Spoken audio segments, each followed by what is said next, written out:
Hello everyone, welcome back to my channel Maa Vandana chemistry classes. Okay, last जो हमारा part था thermodynamics का part number 7, उसके अंदर हमने क्या डिस्कस किया था? उसके अंदर हमने नॉर्मल बेसिक हीट कैपेसिटी के बारे में डिस्कस किया था, उसके टाइप्स देखे थे, ठीक है, सीपी सीवी, ठीक है, और रिलेशनशिप देखा था सीपी और सीवी के बीच में। बहुत इम्पॉर्टेंट टॉपिक था वो, बहुत ज़्यादा ज़रूरी था वो। अगर किसी ने नहीं देखा है तो उसको ज़रूर देख लें। ओके, तो वो था हमारा थर्मोडायनेमिक्स का पार्ट नंबर 7। आज हम करेंगे थर्मोडायनेमिक्स का पार्ट नंबर 8। अभी आप सोच रहे होंगे कि 7 to 8 पार्ट आ गए हैं, कितनी रही है थर्मोडायनेमिक्स, पता नहीं। ये देखिए, हमें इसलिए हो रहा है बिकॉज हम नॉर्मली इजी लेकर चल रहे हैं, मतलब थोड़ा थोड़ा टॉपिक करके चल रहे हैं और उसके क्वेश्चंस भी कर रहे हैं साथ में, तो इस वजह से हमें थोड़ा सा टाइम लग रहा है। बाकी 2-3 पार्ट्स और आएंगे अभी। यूँ मान सकते हैं कि 10th या 11th-12th पार्ट के अंदर जो है थर्मोडायनेमिक्स कंप्लीट हो जाएगी। ओके, आज जो हम टॉपिक करने वाले हैं वो है हमारा बॉम्ब कैलोरी मीटर। ठीक है, बॉम्ब कैलोरी मीटर, या फिर यूँ कहें कि मेज़रमेंट जो होती है डेल यू और डेल एच की, वो किस तरीके से कर सकते हैं? बॉम्ब कैलोरी मीटर के थ्रू कर सकते हैं। तो वो आज हम स्टडी करेंगे। ओके, अगर आपको ये वीडियो पसंद आती है प्लीज़ इसे लाइक करना मत भूलिए, बिकॉज मैं वीडियोस डाल रही हूँ, उनको व्यूज़ मिल रहे हैं, इंक्रीज़ हो रहे हैं, लेकिन उनके लाइक्स नहीं बढ़ रहे हैं। तो प्लीज़ यार ऐसे मत करिए। अगर आपको वीडियो पसंद आ रही है तो प्लीज़ उसे लाइक ज़रूर करिए। ओके, ये नहीं है कि उसे देख के निकल लेते हैं ऑल, प्लीज़ उसे लाइक करिए। अगर आपको लगता है कि ये टॉपिक जो है किसी और को समझ नहीं आया हुआ, अपने किसी फ्रेंड को, तो उसे शेयर कीजिए और मुझे कमेंट सेक्शन में बताइए कि आपको ये वाला पार्ट जो है बहुत अच्छे से समझ आया है। ओके, तो इस वीडियो को टिल एंड तक देखिएगा, बिकॉज ये बहुत इंपॉर्टेंट टॉपिक है। लगता है सबको बहुत हार्ड है, बट हार्ड नहीं है ये। ओके, ये बहुत इजी है, नॉर्मल टॉपिक है, बट इसको एंड तक देखिए तभी आपको समझ आएगा, बीच में ही मत छोड़ दीजिएगा। Okay, so let's get started. चलिए, सबसे पहले बॉम्ब कैलोरी मीटर को जो है इसको पढ़ने से पहले, समझने से पहले हम ये देखते हैं कि बॉम्ब कैलोरी मीटर का डिस्कशन कहाँ से आया। ठीक है, हमें देखनी है मेज़रमेंट कैसे होती है, किसकी? डेल यू की और डेल एच की। डेल यू की और डेल एच की मेज़रमेंट किस तरीके से होती है।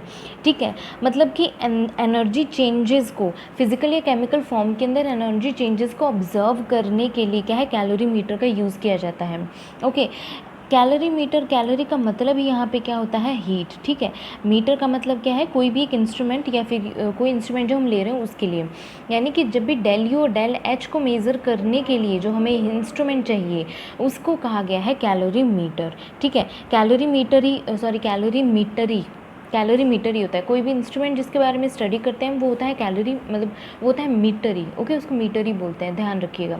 ओके, तो उसको बोला जाता है कैलोरी मीटर ही। मतलब कैलोरी मीटर ही क्या, एक तरीके का ऐसा प्रोसेस है जिसको एक तरीके से क्लोज्ड वेसल के अंदर क्या है, कैरिड आउट किया जाता है। ठीक है, हम क्या करते हैं, इसमें जो भी लिक्विड ऐड करते हैं उसकी वॉल्यूम जो है वो कांस्टेंट रहती है, यानी कि डेल वी जो है वो इसके अंदर 0 रहता है, वॉल्यूम के अंदर किसी भी तरीके का कोई चेंज नहीं आता है, डेल वी जो है वो 0 रहेगा। ठीक है, यानी कि हीट कैपेसिटी जो होगी इस लिक्विड के अंदर, वो सब के बारे में हमें इसके अंदर बॉम्ब कैलोरी मीटर के अंदर नॉलेज मिल जाएगी। ओके, तो डेल यू और डेल एच को मेज़र करने के लिए दो प्रोसेस या फिर यूँ कहें दो टाइप से हम मेज़र कर सकते हैं इसको।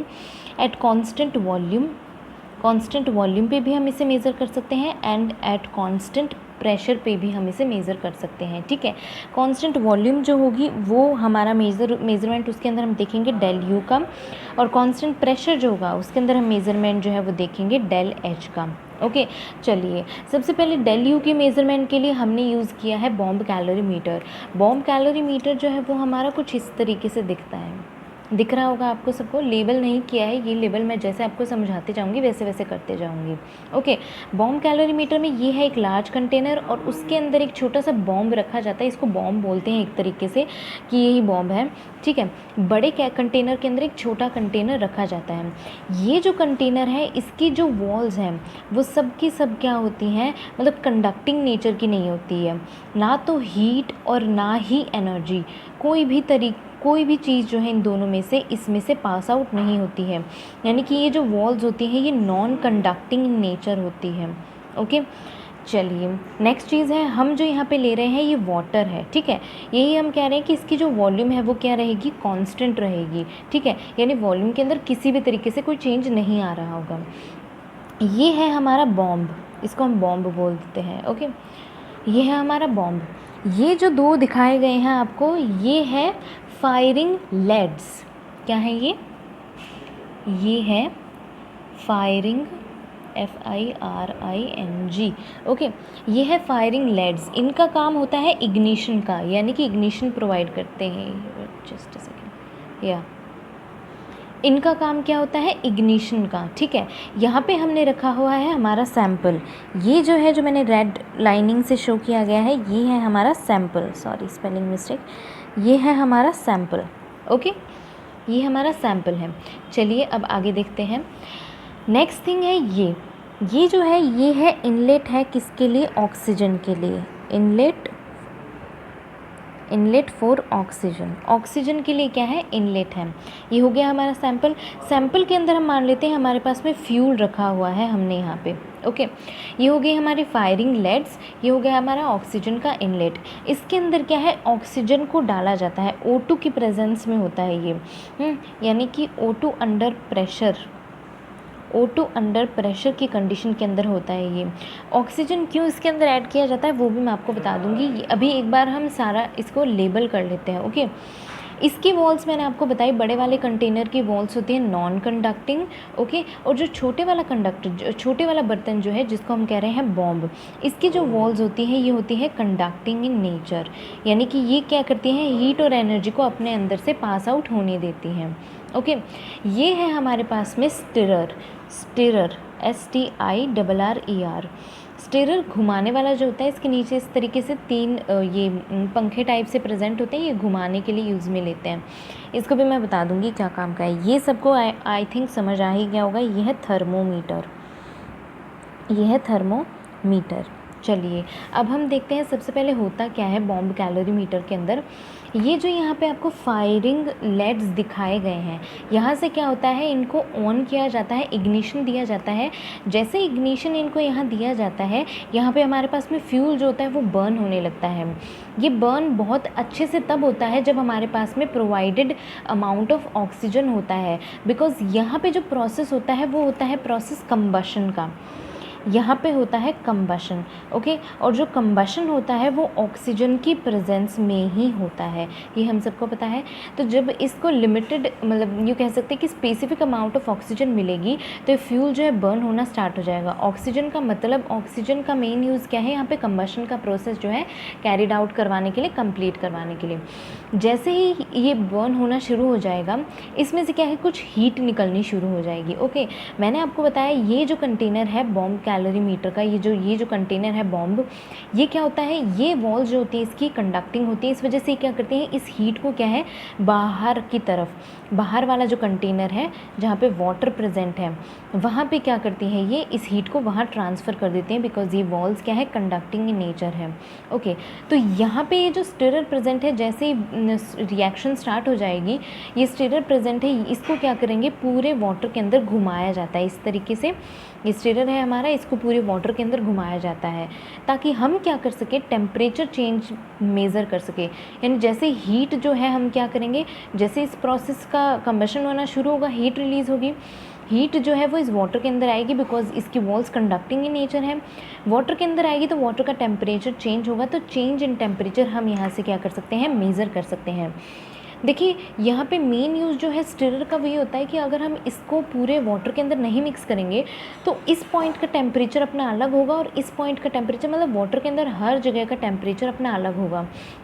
जैसे ही हम इसको मिक्स कर देंगे तो सबका टेम्परेचर क्या है, ऑलमोस्ट इक्वल हो जाएगा, और इसका जो चेंज इन टेम्परेचर है वो मेज़र करने में आसानी होगी।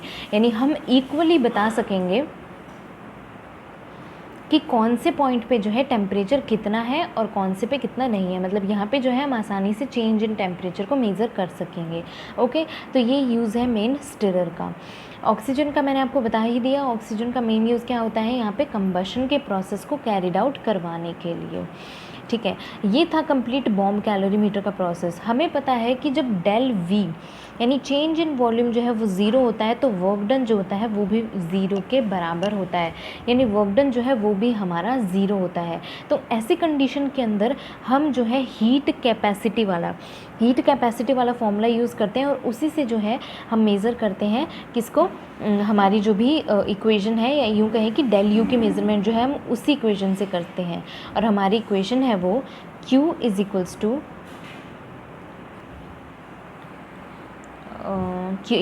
Q is equals to C into M into del T. ठीक है, इस इक्वेशन से हम क्या करेंगे, हीट में चेंज जो है, यानी ऑलमोस्ट हीट कैपेसिटी जो है वो हम यहाँ से कैलकुलेट कर लेंगे, और उसी हीट कैपेसिटी से जो हम क्या है बाद में डेल यू की कैलकुलेशन कर सकते हैं।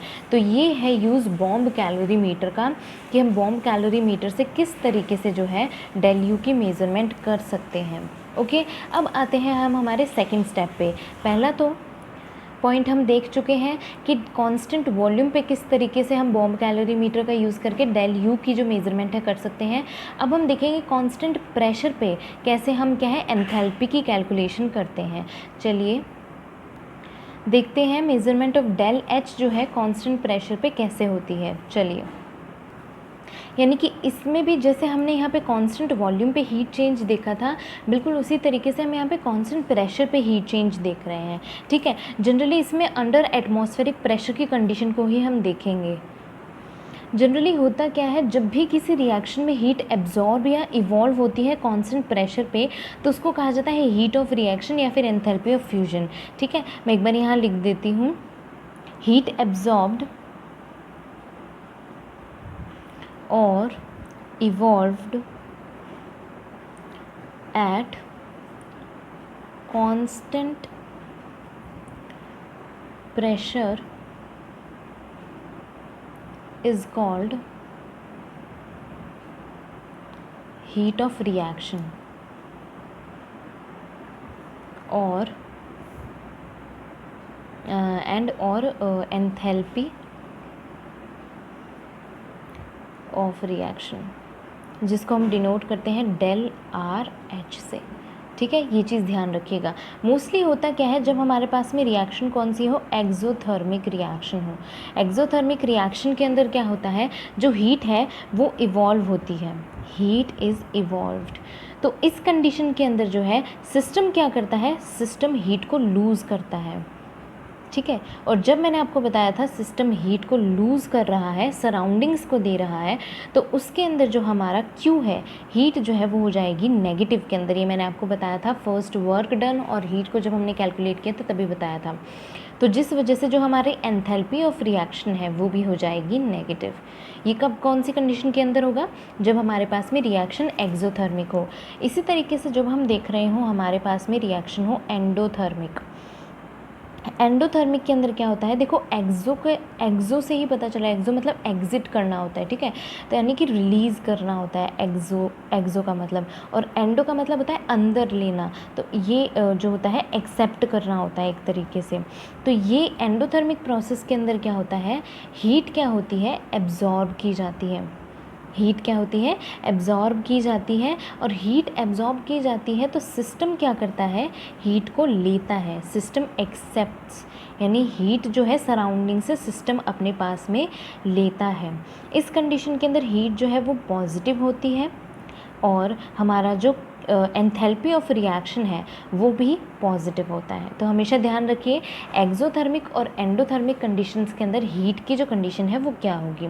इसी तरीके से आपको जो है एक नॉर्मल डायग्रामेटिक रिप्रेजेंटेशन दिखाई गई है, नॉर्मल बता देती हूँ मैं आपको। उसके अंदर वैसे ऐसा खास कुछ है नहीं, ये एक तरीके से मान लेते हैं कि ये ग्लास है, वो भी है ग्लास जो है ये फोम्ड पॉलीस्टाइरीन वाला कप है, फोम्ड पॉलीस्टाइरीन देखे होंगे आपने। बहुत जो कहते हैं कि शॉप्स हैं जो चाय वगैरह की शॉप्स होती हैं, उन पे इस तरीके से फोम टाइप के कप्स जो हैं, ग्लासेस जो है वाइट कलर के मिलते हैं, फोम वाले होते हैं बिल्कुल। ठीक है, उसके अंदर रिएक्शन मिक्सचर डाल दिया जाता है, और उस पर नॉर्मल एटमॉस्फेरिक प्रेशर की कंडीशन के अंदर जैसे जैसे वो रिएक्शन कंप्लीट होती जाती है उसके अंदर क्या क्या चेंज आता है वो, ये थर्मोमीटर है, सॉरी एक हाथ से अच्छे से नहीं बना। थर्मोमीटर जो है उससे जो है उसका टेम्परेचर चेंज भी मेज़र किया जाता है। रिएक्शन मिक्सचर, ये रिएक्शन मिक्सचर है। रिएक्शन मिक्सचर में जैसे ही रिएक्शन जो है कंप्लीट होती जाती है, उस रिएक्शन मिक्सचर के अंदर जो है चेंज इन टेम्परेचर जो है वो आता जाता है एटमॉस्फेरिक प्रेशर की कंडीशन के अंदर। ये थर्मोमीटर है, मैंने यहाँ लिख दिया है अगर आपको नहीं समझ आ रहा हो फिर भी। और ये हमने देखा है नॉर्मल फॉर्म्ड पॉलीस्टायरीन कप के अंदर, बिकॉज फॉर्म्ड पॉलीस्टायरीन कप जो होते हैं एक तरीके से उनकी जो फोमी जो सरफेस होती है वो हीट वगैरह को ट्रांसफ़र नहीं करती। आप देखेंगे जब भी आप कोई गर्म चाय वगैरह डालते हैं फुल, तो उतना हमें गर्म फील नहीं होती है उन फोम वाले कप्स के अंदर। जिन्होंने देखे होंगे, जिन्होंने यूज़ किए होंगे कभी, तो आपको पता होगा। ओके, तो इस वजह से क्या है, इसके अंदर जो है ये reaction mixture at constant pressure किया गया था, यानी प्रेशर के अंदर किसी भी तरीके का कोई चेंज नहीं हो रहा है। एटमॉस्फेरिक प्रेशर की कंडीशन की बात हो रही है यहाँ पे। ओके, ये था नॉर्मल हमारा topic related with measurement of del U and del H, जो कि हमने बॉम्ब कैलोरी मीटर के अंदर देखा। और calorie meter for heat changes के लिए हमने नॉर्मल जो है ये कैलोरी मीटर जो जिसे हम कहते हैं कि फोम्ड पॉलीस्टायरीन कप वाला जो है उसके लिए देखा है। नॉर्मल है, कोई ज़्यादा हार्ड नहीं है। इसके बाद में एक आपको न्यूमेरिकल भी दिया गया है, वो आप न्यूमेरिकल खुद करके देखिए, अगर समझ आता है तो ठीक है, नहीं तो फिर मुझे कमेंट करके बता दीजिए, मैं नेक्स्ट वीडियो के अंदर उसको जो है समझा दूँगी। तो ये थी मेरी आज की वीडियो। अगर आपको मेरी वीडियो पसंद आई है तो प्लीज़ इसे लाइक करना मत भूलिए। देख रहे हैं, समझ आ रही है, प्लीज़ लाइक करके जाइए इसको। ओके, शेयर करिए जितनी हो सके ताकि सबको अच्छे से समझ आ जाए। एंड प्लीज़ प्लीज़ प्लीज़ जिसने भी मेरे चैनल को सब्सक्राइब नहीं किया है उसे अभी पहले सब्सक्राइब करिए और बेल आइकन को भी प्रेस कर दीजिए, ताकि जब भी मैं कोई भी अपने पोस्ट डालूँ या फिर कोई भी वीडियो अपलोड करूँ तो आप उससे नोटिफाइड रहें। ओके, मिलते हैं नेक्स्ट वीडियो के अंदर। Till then take care, bye bye.